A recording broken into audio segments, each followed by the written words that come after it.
Comment la vie a-t-elle pu se développer sur Terre? Comment des organismes microscopiques ont-ils pu créer une telle diversité et s'adapter ensuite aux nombreux dangers et changements? C'est là l'un des plus grands mystères de la vie.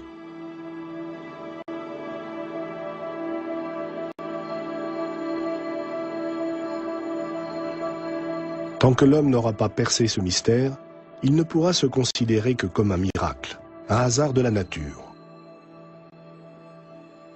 Un miracle que les lois de l'évolution, la mutation et la sélection n'expliquent pour l'instant qu'en partie. On sait aujourd'hui qu'au sein d'une génération, l'épigénétique peut réagir au changement comme une brigade d'intervention rapide et désactiver certains gènes. C'est vraiment fascinant. Un événement qui est survenu il y a très longtemps n'a un effet biologique que beaucoup plus tard. Les modifications épigénétiques restent en mémoire dans les cellules grâce à des marqueurs très stables. Ces marqueurs sont capables de restituer un souvenir du début de la vie de nombreuses décennies plus tard. L'inhibition de certains gènes peut avoir des répercussions dramatiques, comme le montrent certaines études menées en laboratoire.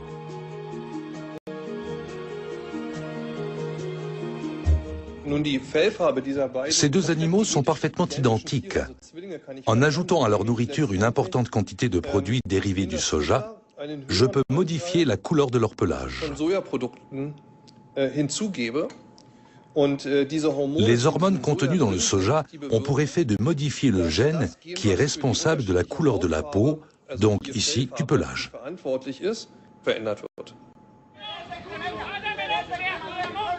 Les résultats obtenus sur des souris peuvent-ils être transposés aux êtres humains? Les aliments que nous consommons quotidiennement ont-ils une influence sur nos gènes?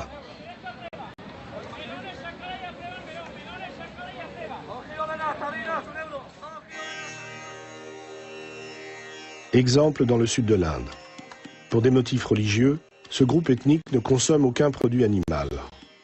De manière générale, adultes et enfants jouissent d'une santé de fer, et ce malgré un manque d'hygiène frappant d'un point de vue occidental. Leur alimentation semble leur apporter tout ce dont leur organisme a besoin. Pourtant, si ces gens partaient vivre en Europe et continuaient à se nourrir de la même manière, ils tomberaient vite malades. La raison, les légumes que nous nettoyons avec soin ne contiennent plus les minuscules organismes vivants qui apportent à ces végétariens la vitamine B12, très importante d'un point de vue épigénétique. Dans l'est de l'Asie, les scientifiques ont découvert un autre phénomène baptisé paradoxe japonais. Malgré une société très industrialisée, le Japon déplore moins de cas de cancer que d'autres pays tout aussi avancés.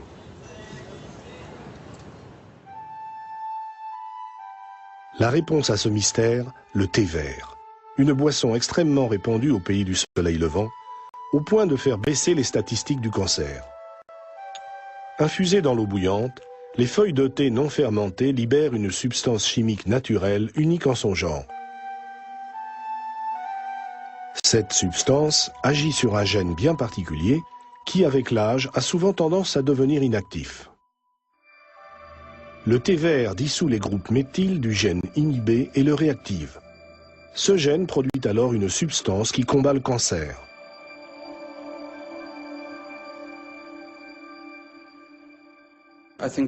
C'est très encourageant, parce que ça signifie que chaque maladie pourrait avoir une composante épigénétique. En effet, tous les gènes du génome sont régulés par des marqueurs épigénétiques.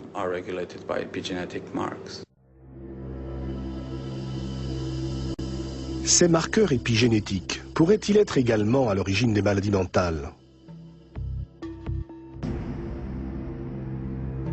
Une étude récente laisse à penser que cela pourrait être le cas pour la schizophrénie.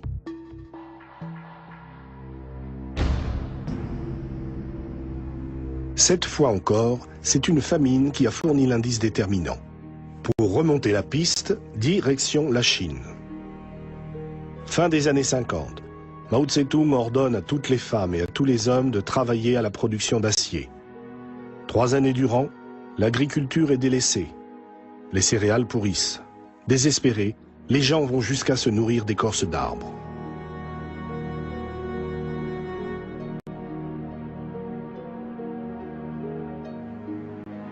La famine fera 15 millions de morts. Dans la génération suivante, les cas de schizophrénie doublent.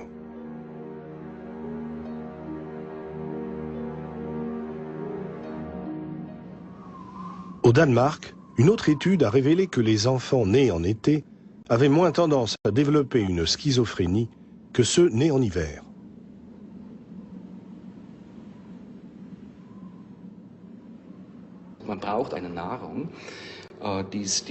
L'homme a besoin d'une nourriture très riche en groupe méthyle, en vitamine B9 par exemple, que l'on trouve dans les aubergines, les haricots et dans d'autres aliments. Si j'absorbe ces aliments, les enzymes susceptibles de diffuser les groupes méthyles restent actives. Comme on connaît le rapport entre la méthylation et l'activité des gènes, on peut même aller jusqu'à dire qu'une consommation plus importante de certains aliments et l'activité des enzymes peuvent influer très fortement sur l'activation ou l'inhibition de gènes bien précis.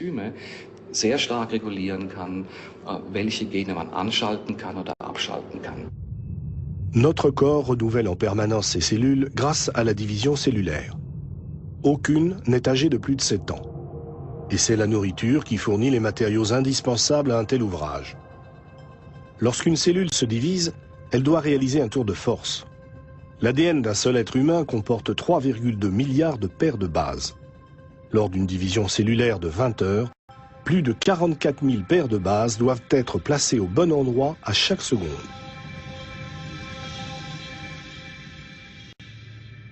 Si par manque de nourriture, les cellules n'ont pas les éléments nécessaires à leur disposition, des erreurs peuvent survenir. Certaines informations sont alors perdues. Les troubles du comportement alimentaire, tels que la boulimie et l'anorexie, font depuis longtemps partie de notre société moderne. Mais les top modèles finissent aussi par vouloir des enfants. Et qu'en est-il des vomissements dus aux nausées matinales ? Que se passe-t-il lorsque la vitamine B9, aussi appelée acide folique, et d'autres substances dont les cellules ont besoin pour grandir, viennent à manquer dans le ventre maternel ? L'épigénétique a démarré sous la forme d'une étude sur le cancer. Mais aujourd'hui, on se rend de plus en plus compte qu'elle a son importance pour d'autres maladies, mentales par exemple, comme la maladie d'Alzheimer ou cardiovasculaire, et même dans d'autres domaines que l'on étudie actuellement. L'hérédité épigénétique signifie que des caractères acquis se transmettent à la génération suivante. Un phénomène depuis longtemps observé dans le règne végétal.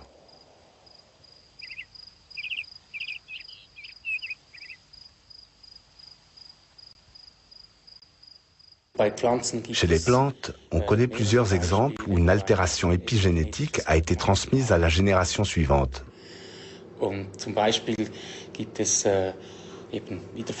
Par exemple, certaines modifications de la couleur, des graines ou des fleurs.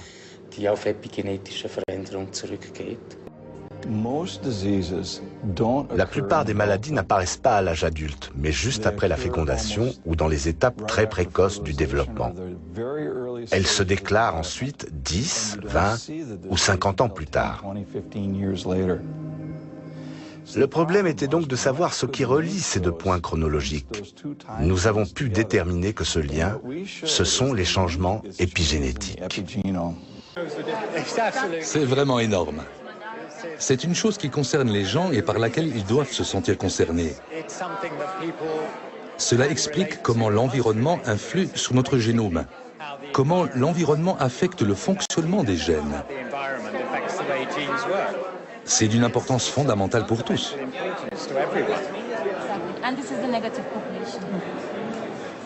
Ce sont de jeunes scientifiques qui ont grandi avec une conscience accrue en matière d'alimentation qui sont à l'œuvre. Ils sont parvenus à prouver scientifiquement pourquoi certains aliments ont été très prisés par le passé. L'hiver, l'huile de foie de morue et les fruits de mer activent des gènes permettant la consolidation de notre système immunitaire. Pendant l'été, certains fruits empêchent une croissance incontrôlée des cellules, et donc le cancer. L'épigénétique renvoie à une très ancienne question. Sommes-nous programmés avant la naissance? Est-ce que toutes les informations nécessaires à notre développement se trouvent dans notre séquence d'ADN? Est-ce que cela suffit de connaître cette séquence d'ADN?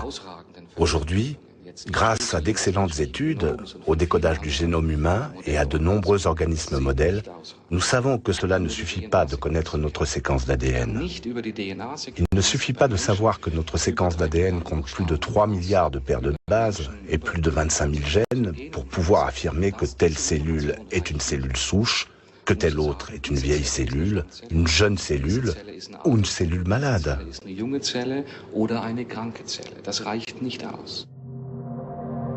Grâce à l'activation et à l'inhibition des gènes, un chromosome peut atteindre de nombreuses combinaisons. Un deuxième niveau d'information apparaît ainsi, l'épigénome, un mécanisme biochimique fascinant qui rend dès lors toutes les combinaisons génétiques possibles.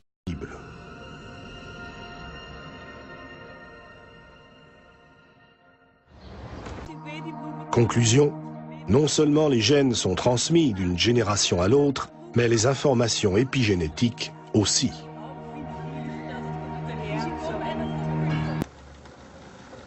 Le biphénol A est l'élément de base des plastiques et des revêtements de produits dont on attend longévité, résistance, résistance à la chaleur, sécurité, etc. Ces produits, ce sont par exemple les casques de vélo, les pare-vues, les lunettes de sécurité, mais on en trouve également dans les CD, les DVD, les pare-brises de voitures, les téléphones portables, les appareils ménagers. En raison de sa forme moléculaire, le biphénol A s'arrime aux récepteurs des oestrogènes. Ils deviennent alors actifs et peuvent activer des gènes censés être inhibés.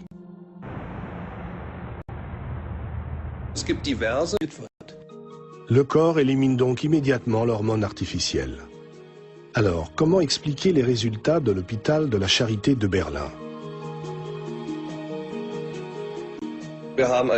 Nous sommes le premier groupe de travail au monde à avoir pu prouver la présence de la substance brute biphénol A dans le sang des femmes enceintes et de leurs nouveau-nés. La nature active et inhibe des gènes pour préparer le mieux possible le bébé à sa future vie. Certaines de ces modifications restent présentes pendant plusieurs générations. Serions-nous en train de manipuler, sans le savoir, les gènes de nos petits-enfants? Mais le biphénol A n'apparaît pas que dans les biberons. Les revêtements de la plupart des boîtes de conserve contiennent aussi du biphénol A, des boîtes qui, après remplissage, sont brièvement chauffées. Au moyen d'études menées sur des rats, des chercheurs sont parvenus à démontrer que certaines formes d'obésité pouvaient être liées à l'exposition aux matières plastiques.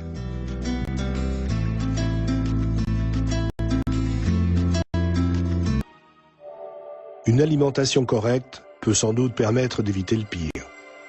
Les superstars du régime épigénétique, l'avocat, le brocoli et la grenade dont on vante depuis longtemps les vertus. Salades, céréales et légumes verts sont d'autres excellentes sources de vitamine B9 qui jouent un rôle déterminant dans la méthylation des gènes. Des gènes qui sont également ravis de revoir certains grands classiques de la cuisine traditionnelle, tels que les haricots ou le foie. De manière générale, une alimentation équilibrée assure une santé de fer, y compris pour la nouvelle génération. Nous pensons que certains aliments sont particulièrement recommandés durant la grossesse. Les poissons gras, par exemple, sont très importants, ainsi que les légumes verts à feuilles.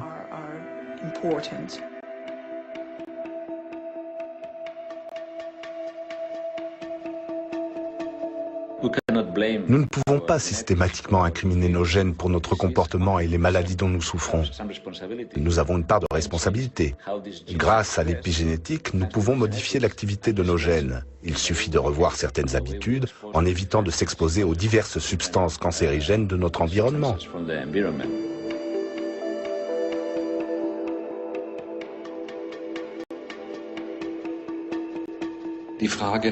La question de la composition de l'alimentation et du métabolisme des vitamines est très importante pour l'épigénétique.